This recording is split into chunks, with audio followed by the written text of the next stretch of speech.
Hi guys, eto nga ang mga kaganapan kahapon sa aming educational tour. Kasama nga namin sa bus ang mga dati naming kaklase. Naghintay nga lang kami ng ilang oras dito sa labas at ng oras na ay pinapasok na rin kami. First year hanggang third year nga ang kasama sa activity na to. Nandito nga kami sa Camp Crame para madagdagan ang aming mga kaalaman. Binisita nga namin ang PNP Forensic Group. Marami nga kaming nalaman, natutunan at mababaon namin sa pagdating ng panahon. Di na nga ako nakapag-vlog, yan nga ang mga picture namin dito sa Camp Crame.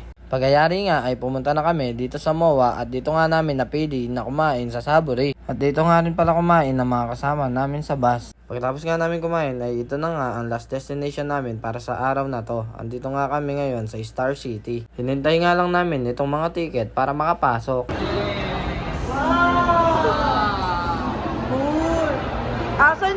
Saan po yung una natin pupuntahan? Over there. Over there.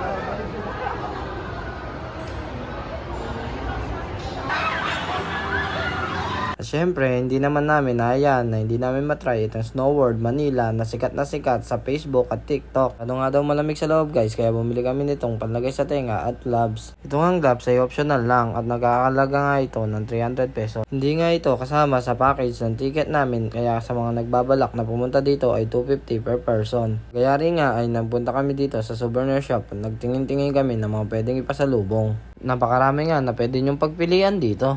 Meron nga mga mugs, top toys, notebooks at marami pang iba. At dito nga pala sa Snow World guys ay bawal ang cellphone at camera dahil meron silang sariling photographer at nagkakalaga nga ito ng 200 pesos isang picture. Di na nga kami gaano nakapag-video at in-enjoy na lang namin at magpapakita na lang ako ng mga picture sa inyo. Pagkayari nga guys ay umuwi na rin kami. Yun lang, thank you for watching.